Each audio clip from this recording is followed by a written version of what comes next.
thanks for joining me in my workshop. Today I'm going to be showing you how I made this wedged swallow beak mortise and tenon joint. This would be lovely used to join lower rails on, say, a table. I've left the tenon here a bit long and rounded all the edges off so it looks very nice. Bit of a feature, but you needn't do that. You could have it all nice and flush. Or indeed you could make a stub version with foxed wedges. And if you watch my video on a fox wedged mortise and tenon joint, you'll get the idea of how to do that. Anyway, let's get on with it.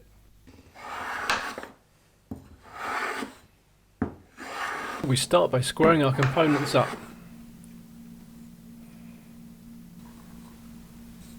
Now measure off the width of the joint in the position you want it and mark that in. I'm doing it all in pencil to begin with just so I can show you the layout, but you could just do this straight with a knife.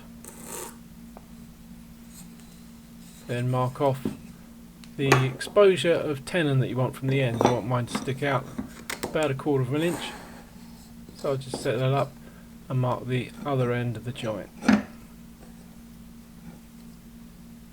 So that's the exposure of the tenon and that's the length of the joint. Mark in for the swallow beak.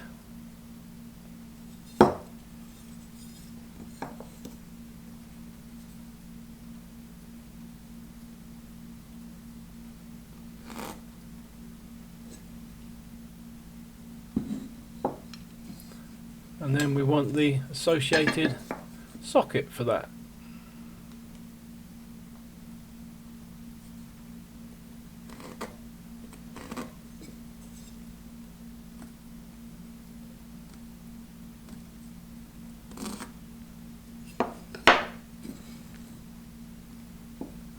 Now I need to cut the tenon out, so I mark it off from the mortise chisel I'm going to use, set my mortising gauge,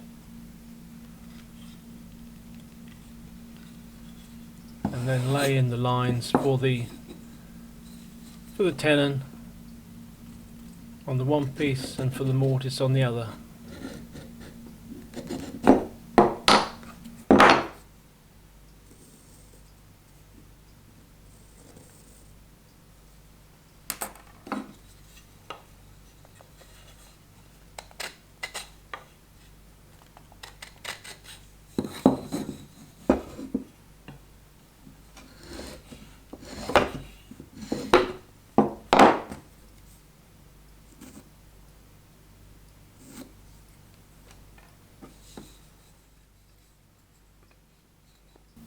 So here I am marking in the mortise, and I'm doing a through mortise of course, so I want to mark this on the back side as well.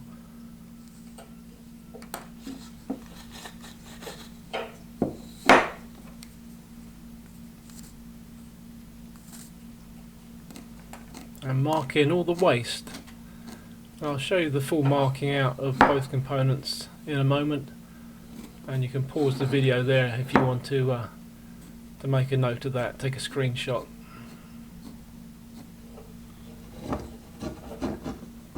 Now I'm just marking in the thickness of the swallow beak.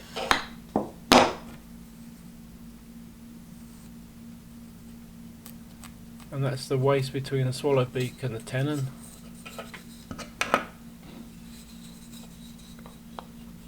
And mark it on the other side as well.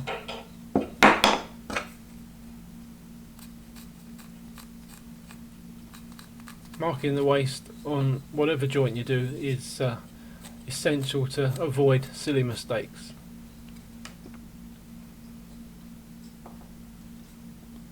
And then I'm marking in the depth of the socket for the swallow beak.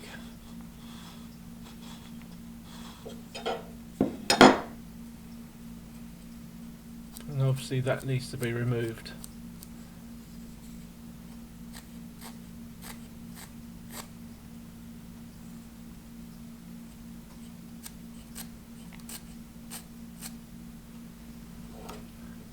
And then I'm going to knife everything in so I get some clean cuts.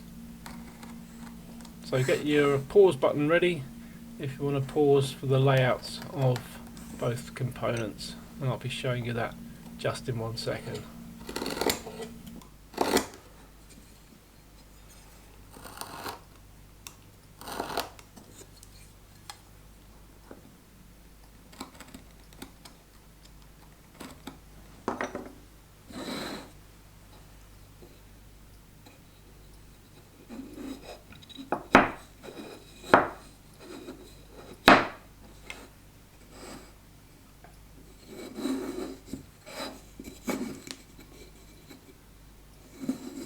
With all the marking out done, it's just a case of chopping away the waste.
Now, one thing that I didn't mark out at the beginning was the tapered mortise. You did see that I cut it there, angling the edges away, and it means that the tenon won't fit in this side. It's just a little bit too long, but it will fit in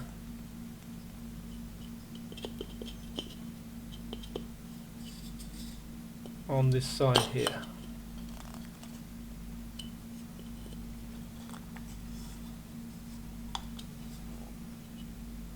So to allow for all that to work properly and to get the wedges in, I'm going to mark a couple of slots for the wedges to begin with, and then I need to narrow the tenon enough to get it in through the narrow end of the mortise.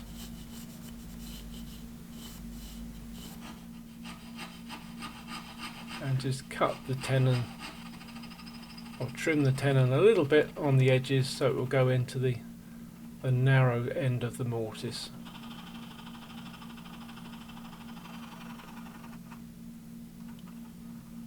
And when it comes to the actual holes for the slots for the wedges, I'm going to drill holes at the far point. Here we go.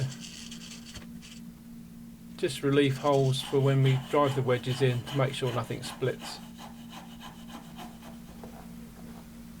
Then we can assemble it.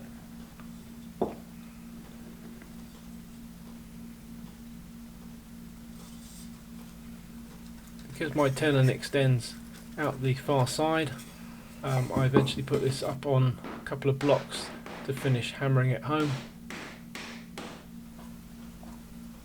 And then it's just a case of putting the wedges in.